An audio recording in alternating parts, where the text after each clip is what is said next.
Hey, what's up guys? How's it going? My name is Bob VARO and I'm here at VARO Productions studio in Amsterdam. And today I want to talk about how you can make your bass guitar sound absolutely amazing. So first of all, I have this track here and I soloed the drums and the bass guitar, and we're going to let you listen to it first.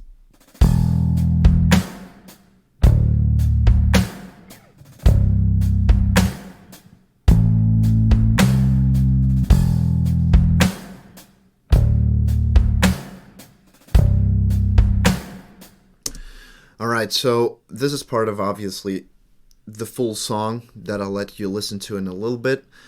But before we jump into mixing, I would love to take it step by step. And what I mean by that is to first talk about the importance, obviously, of the recording itself. Doesn't matter if you're playing through an amp or if you're going straight with guitar jack into your interface and you're recording your DI signal. What is very important with playing the bass guitar is that you play as consistent as possible. If you play one finger after the other, you want to make sure that you pull the strings as equal hard as the other. And same with this one.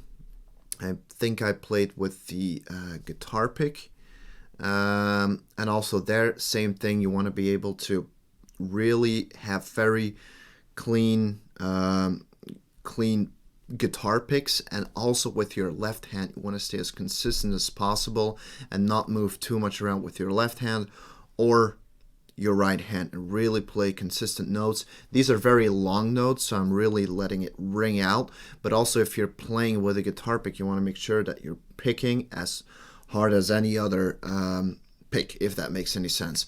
Alright, so here I have my guitar, and what I did as well here in this particular case, but obviously you don't have to do this in every track, is I do use Melodyne to fix a little bit of the pitch of my bass guitar, because I'm using a 5-string bass and sometimes the lower A, it's not always 100% on pitch, so I used Melodyne just to make sure that everything is properly tuned.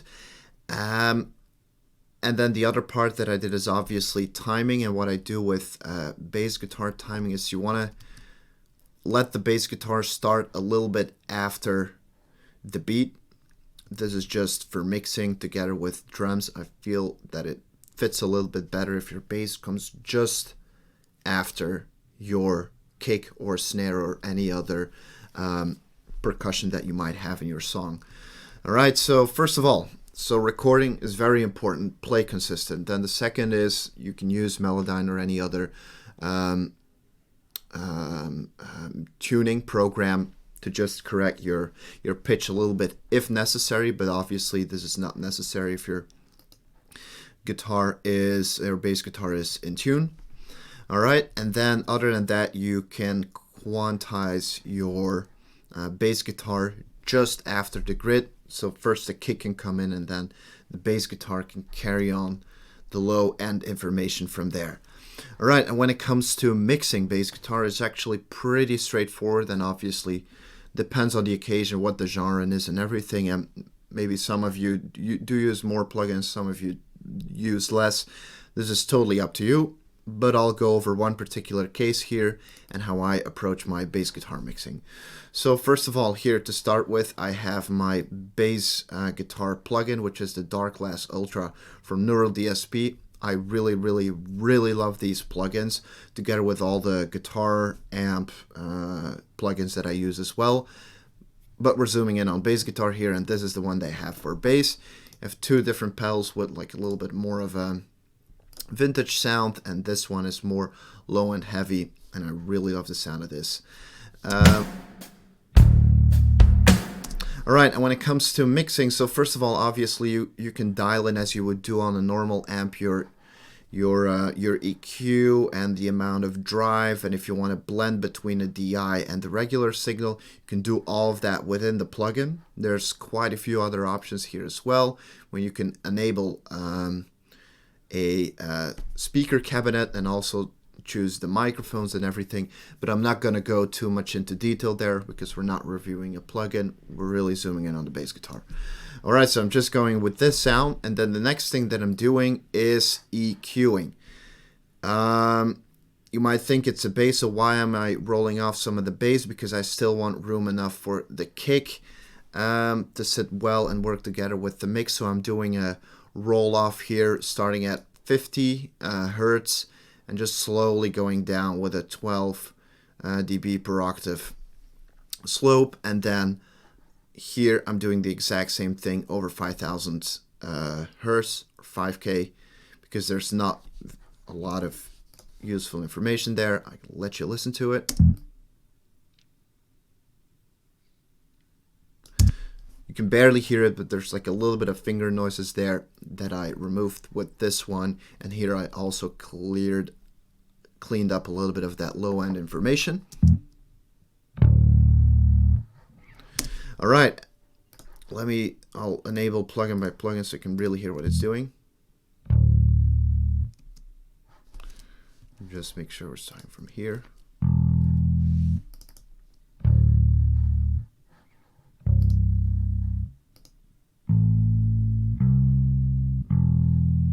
As you can tell, there's most of the information when it comes to the low end is around, between like, what is it here? Like 60 hertz to 200 hertz. This is where most of the energy is. And then next up, we have a nice compressor.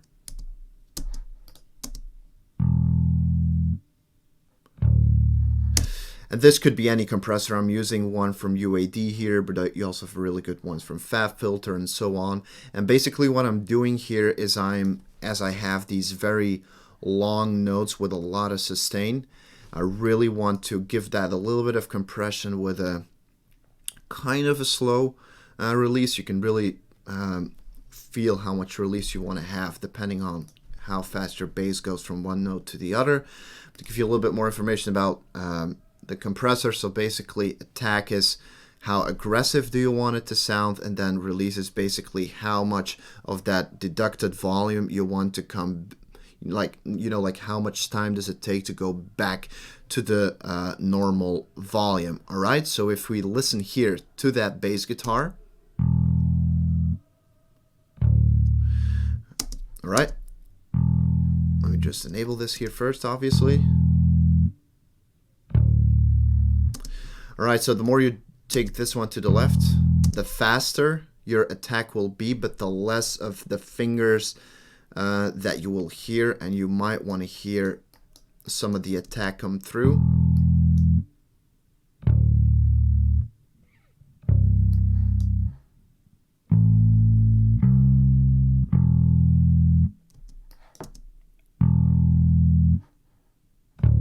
Sounds very aggressive, while this leaves a little bit of a rounder and warmer attack coming through. All right, so I'm gonna just dial this back a little bit. So I want it medium. All right, just like about in the middle. This really depends on your taste, obviously. And then we have the release. And here I also keep an eye on the meter. And basically what I'm doing here is I want that by the end of the note that this meter is almost back to zero before the next note comes in, and that gives you like a really nice and sustained bass. All right, without bypass. All right.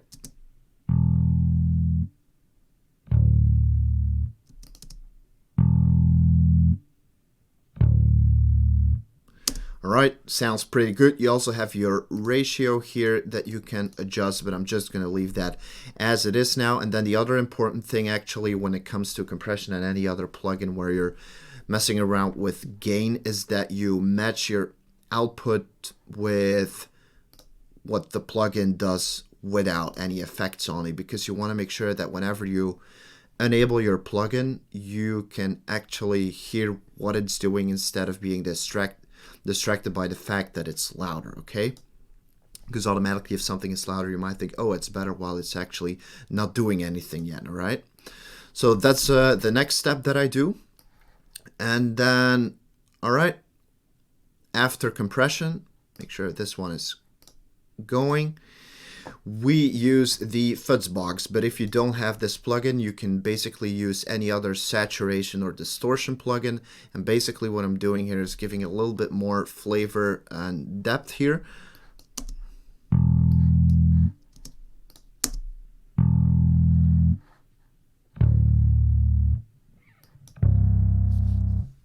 All right, so now you really hear what it's doing.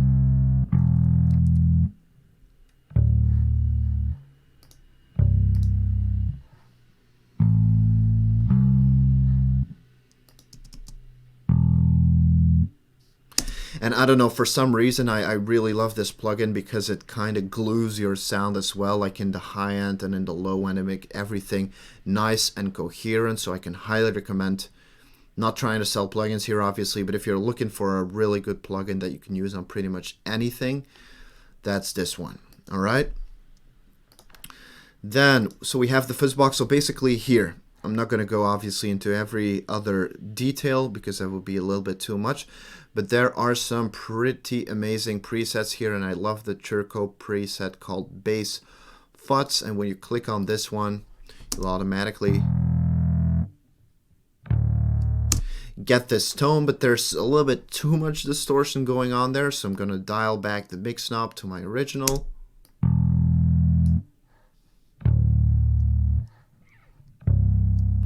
All right, that is way better, so I'm going to leave this as it is. But also, as another option that I put in here, I put the Devil Lock from Sound Toys, and pretty much the same thing there. So you have your mix knob,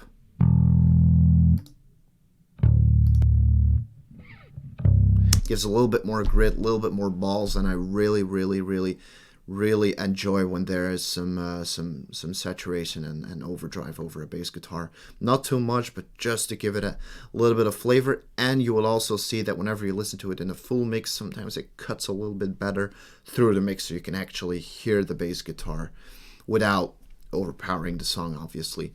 All right, so after this distortion plugin, let me quickly disable this one and enable this one again. To finish my chain here on the insert, I always, I'm going to say always because I always use the demudding the bass preset right here to clean up my low end of the bass guitar. And the reason why I'm using this one over an EQ is because the EQ takes out a fixed amount of gain, and with a multiband compressor you still have to set a certain range of your frequencies. And yeah, I just feel that the Soothe plugin is way more precise because obviously you have all these knobs here. But I do have a separate video on the Soothe plugin that you can check out on my channel, so I'm not going to go too much into detail there. So if you want to check it out, go check out my videos, and you'll find out more about how to use this plugin. And basically what this does is really triggering frequency per frequency, and depending on each note that you play, you'll see this bell here moving from left to right. And this just, I mean, there's no better way to like really get like a really nice sustain on your low end than using this plugin. It's really good. All right, and after this, you don't want to go all the way like this, because then obviously there's no more bass left. So really trust your ears there.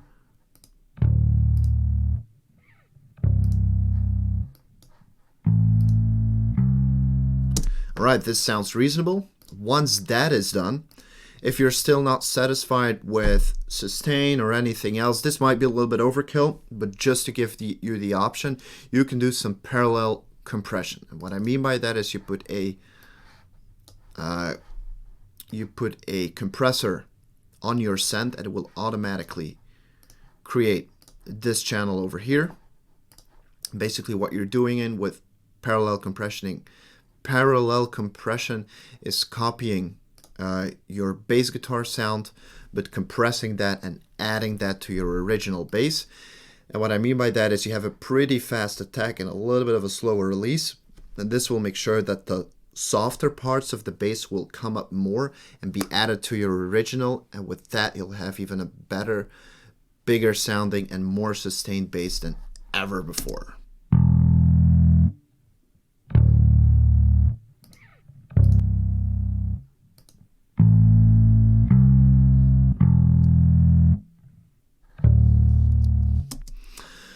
All right, so this is it for bass guitar mixing. So basically, to do a quick recap, so first of all, you have your amplifier, or as the one that I'm using, the Dark Glass Ultra plugin. So you make sure that you have a tone that you like, obviously, to start with.